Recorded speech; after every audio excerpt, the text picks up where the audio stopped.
예, 안녕하세요. 어제였죠? 그제였구나. 그제 대진여고 강의 녹음 상태가 굉장히 안 좋아서 제가 따로 요약하는 이 영상을 찍어 올려드려야 되겠다 생각했어요. 야크시바 토크 콘서트에서 썼던 이 앰프 새로 산 거 제가 30만 원 들여서 샀는데 기가 M이라고 그때 이제 콘서트 때 아주 잘 돼가지고 저는 이제 강의 현장에서도 잘 될 줄 알고 이렇게 해서 좀 배치를 했는데 처음에 너무 멀리 나가지고 이거랑 그러니까 얘도 성능이 좋다고 들었는데 거리가 길어지니까 막 지지직거리고 소리가 전달이 안 되고 그래서 얘도 아마 다음부터는 3m 이내로 배치를 하고 찍어야 되겠다 이런 생각을 했어요. 좀 넓은 화면을 잡고 싶은 욕심에 멀리 배치해가지고 녹음 상태가 너무 안 좋아졌는데 대진여고 가기 전에 이제 북서울미술관에 갔었는데 그 중에서 뭐 제가 대학 때 이 사람 참 열정적이다라고 생각했던 최욱경 씨 그림도 있었고 그리고 제가 강의할 때도 가끔 인용을 하는 루이즈 브루조아라는 그 할머니 조각가 저기 리움 미술관에 가면은 거미 모양 조각 있죠. 그게 아마 제목이 마더일 건데 그 대단한 조각가고 이분이 원래 미술에 관심이 있었지만 여러 가지 사정상 60대까지 작가 활동을 못 하다가 60대에 시작해서 약 20년 만에 80대의 전 세계적인 조각가로 인정을 받게 됩니다.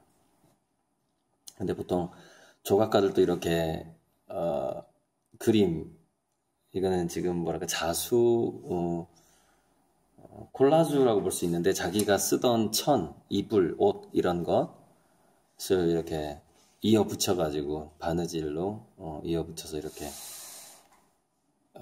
이 조각가가 이런 것도 했네요. 그래서 참 인상 깊었어요. 그러니까 저도 그림을 그리지만 조각을 하고 싶은 욕구에 항상 시달리거든요. 그래서 저는 이제 여기 전주에서는 주로 그림을 그릴 거고 익산 마동의 그 빈집 옥상에서는 주로 조형물 쪽 작업을 하려고 그래요. 그러니까 눈동자의 별을 그리더라도 이거를 굉장히 좀 입체적으로 실제 이렇게 공중에 좀 붕 뜬 듯한 그런 느낌의 작업을 지금 구상만 하고 있는데 아직 못하고 있네요. 아무튼 이 작품을 보고 이제 대신적으로 갔어요. 여기 북서울미술관에 가서 오랜만에 제가 이제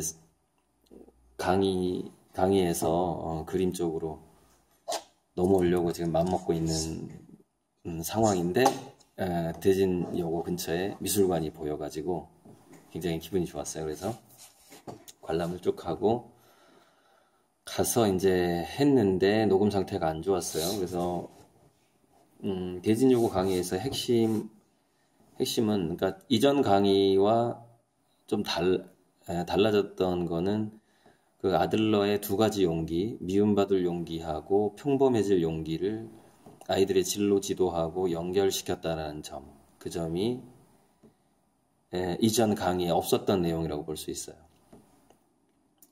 근데 이제 제가 이제 아들러의 미움받을 용기를 그 강의 현장에서 뭐라고 비유를 했냐면 바벨 전략하고 연관을 지었어요. 그러니까 진로 지도의 바벨 전략이라는 것은 글로벌하게 자기는 확실하게 스타가 되겠다, 대단한 인물이 되겠다, 역사적인 인물이 되겠다라고 크게 마음을 먹거나 아니면 나는 평범한 인간이 되겠다. 평범하게 즐기면서 살되 이왕이면 이웃들과 함께 즐기는 그런 놀이를 하면서 살아보겠다라고 맘먹는 게 이제 그게 평범해질 용기고 미움받을 용기를 이제 강의 현장에서는 굉장히 비전을 크게 세우는 것을 근데 잘난 척한다라고 미움을 받을 수가 있잖아요. 예, 그렇게만 설명을 했는데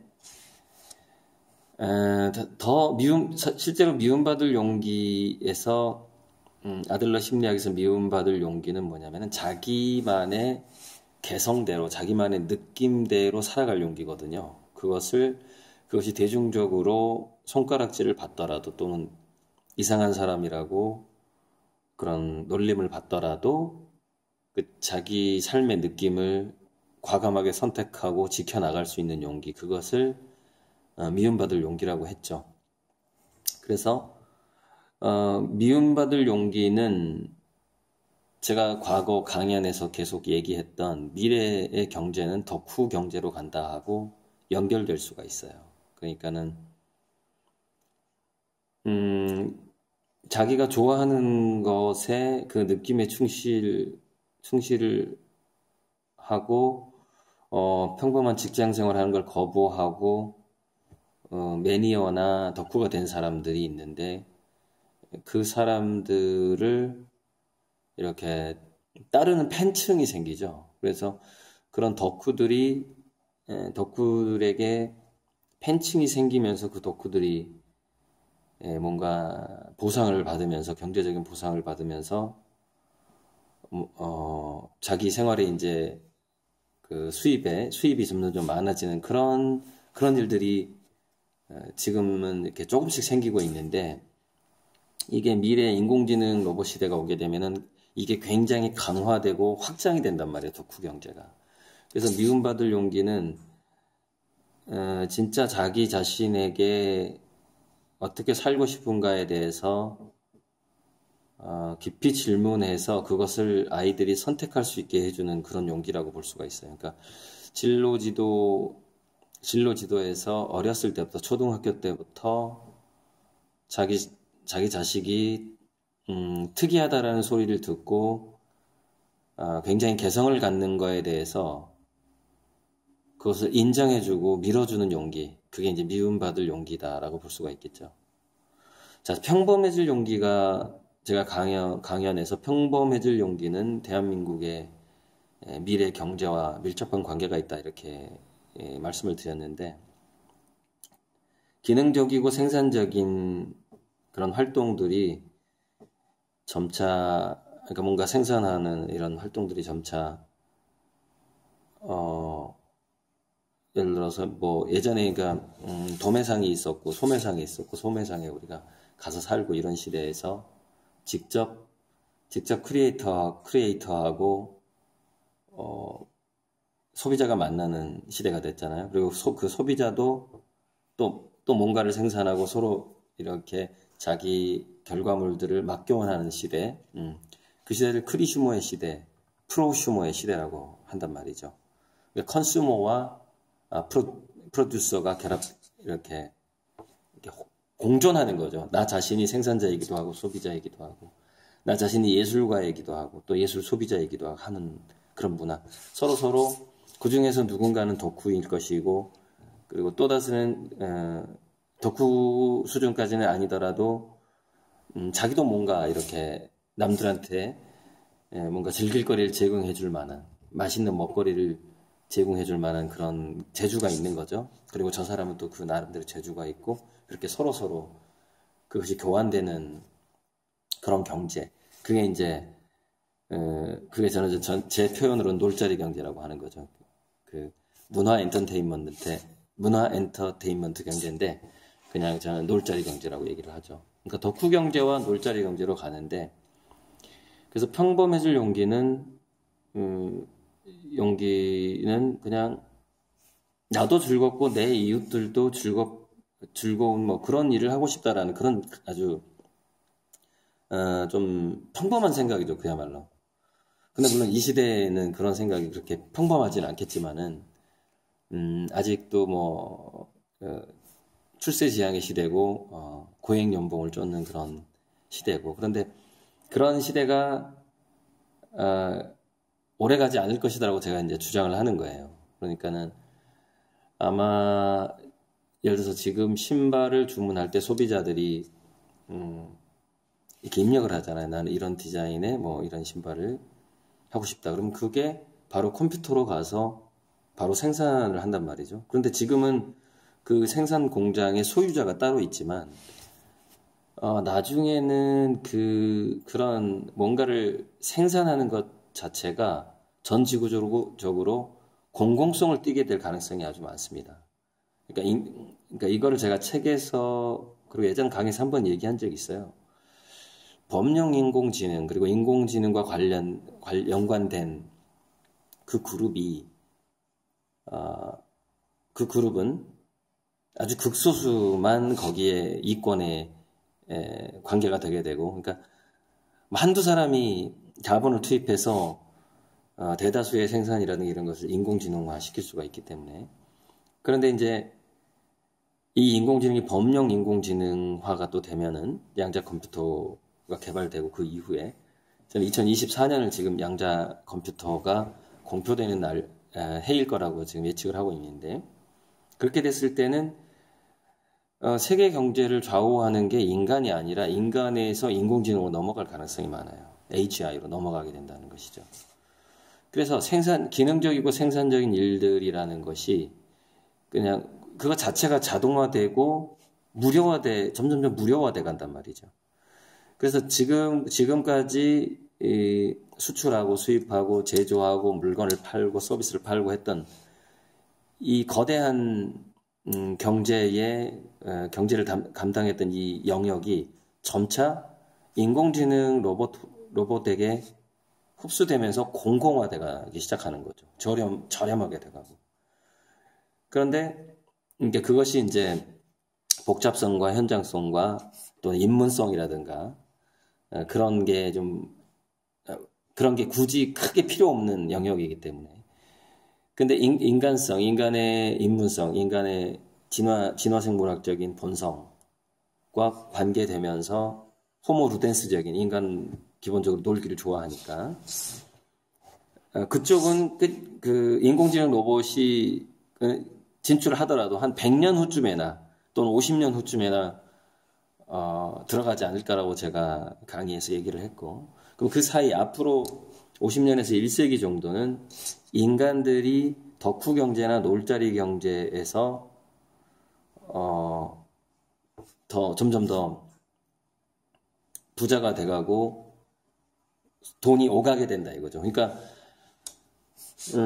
이렇게 되는 거죠. 우리가 인공지능 로봇, 자동화된 어떤 제품들을 산다거나 서비스를 사용을 할 때 그게 초창기에는 극소수의 부자들한테 가게 될 것이고, 그런데 그 부자들이 결국에는 그 부 자체가 별로 의미가 없어지게 되는 것이죠.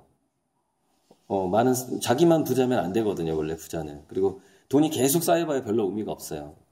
써야 되고. 그러다 보니까, 이렇게 자기 재산의 50%를 기부한다거나, 아니면 누가 50% 했죠? 록펠러라든가 빌 게이츠가 50%를 내겠다고 했죠. 그 다음에 저커버그는 90%인가 99%를 내겠다고 그랬죠. 자기는 1% 미만 가지고서도 전 세계적인 부자니까.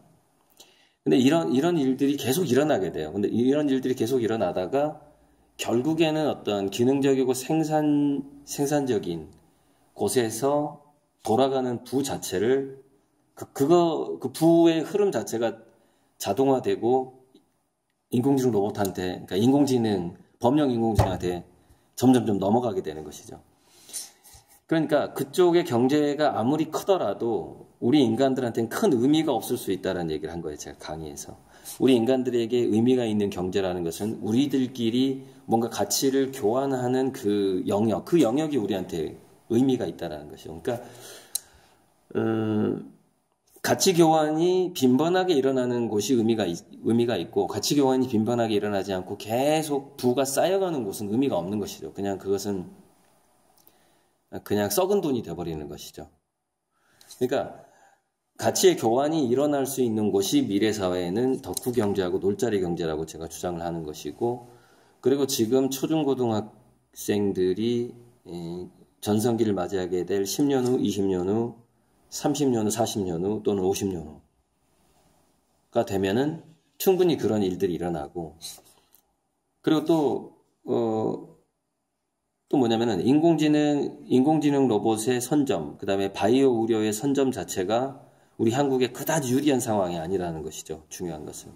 그러니까 저는 20년, 30년 후에 새로운 경제 트렌드를 미리 염두에 두고 우리 그 한국의 젊은이들이, 한국의 청소년들이 교육을 받을 필요가 있다, 이렇게 주장을 하는 겁니다.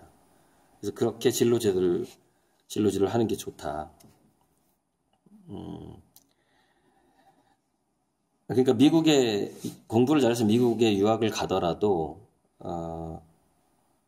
영어를 원어민 수준으로 하더라도 약간 그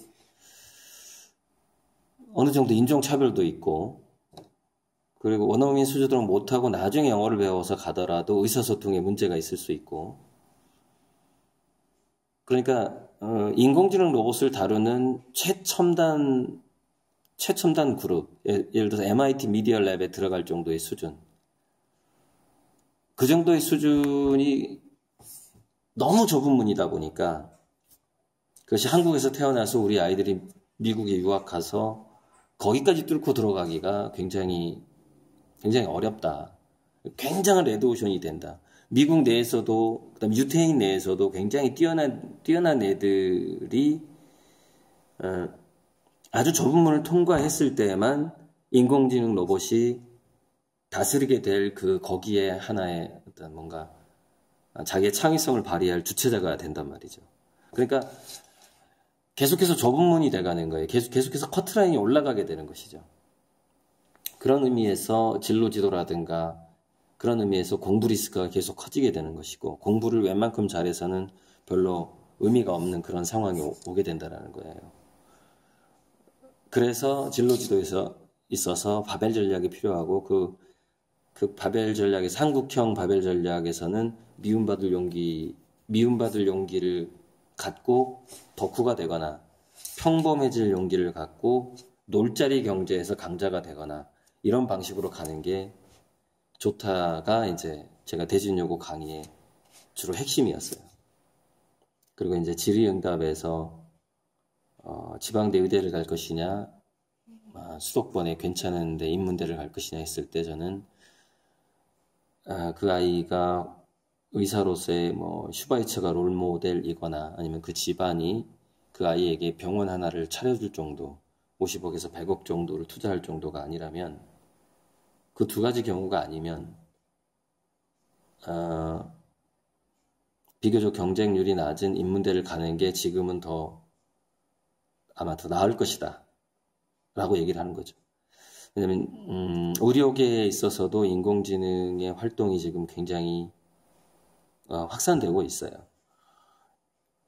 그 신약 개발의 경우에는 몇 초마다 하나씩 신약 후보 물질이 나올 정도예요. 그러니까 수많은 연구원들이 몇 년에 걸쳐서 신약 후보 물질을 내고 그것을 신약 하나 만드는데 몇 조가 들고 막 이랬었거든요. 이게 굉장히 지금 속도가 빨라지고 있단 말이죠.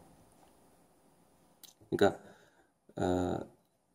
약을 만드는 데 있어서도 그렇게 돼가고 있고, 그 다음에 진단을 하는 데 있어서는 이미 넘어갔고, 인공지능이 훨씬 더 정확한 인간 베테랑 의사들이 10명 모아놔도 그 왓슨의 진단을 쫓아가지 못하는 때까지, 거기까지 왔고, 그리고 이제 남아있는 것은 미세한 수술 도구를 직접 인공지능이 다룰 수 있을 것이냐, 그 시점이 언제일 것이냐의 문제인 것이죠. 그러니까 우리가 의료라는 것은 진단, 투약, 수술 아닙니까? 그리고 또 하나 그것이 이제 인공지능한테 넘어가게 되면 조금 남아있는 게, 글쎄, 대체의학 하는 분들, 한의사들이라든가, 약초꾼이라든가, 이런 분들한테 좀 더 기회가 더 오래 가겠죠? 일반 정식 의대보다는 그분들 중에서 좀 뛰어난 덕후들, 잘하는 사람들, 그런 사람들은 좀 더 시간은 더 길게 전성기가 이어질 거라고 보는데, 어쨌건 진단과 그 약물 투약과 수술이 인공지능한테 넘어가는 것은 시간 문제라는 것이죠. 그러니까 우리가 이제 수술을 아주 잘하는 의사의 세 가지 기능이 필요하죠. 뭐냐면 일단 잘 봐야 되고요. 머릿속으로 어떻게 수술할 것인가 수술 과정에 대한 시나리오를 잘 짜야 되잖아요. 그리고 손가락이 정교해야 되죠. 그런데 이미 비주얼에 있어서 그리고 다양한 빅데이터를 정확하게 판단하고 시나리오를 짜는 능력에 있어서 인공지능이 이미 앞서 있고 그것이 확산되기만을 기다리고 있고요. 그러니까 어느 영역에 응용할 것인가 이거를 대기하고 있는 그런 상황이고, 그다음 정확한 손놀림, 이 부분은 제가 전에도 얘기했지만 인간의 손보다 20분의 1 또는 100분의 1로 로봇의 손이 더 작고 더 정교해진단 말이죠. 그리고 나중에는 심지어 나노화 돼가지고 우리 몸속에 혈액 속에 들어가서 혈관 벽을 수술할 정도가 된단 말이죠. 그러니까 어쨌건 그 세 가지 다 눈으로 보고 판단하고 시나리오를 짜고 어떤 약물을 투약해야 되고 어떻게 수술해야 될지 부분적으로는 다 깨지고 있단 말이죠. 근데 이게 하나의 통합할 날만 남아있는 거예요. 지금 남아있는 게. 그리고 그것은 아마 10년이면 충분하지 않을까 이렇게 생각을 하고 있죠.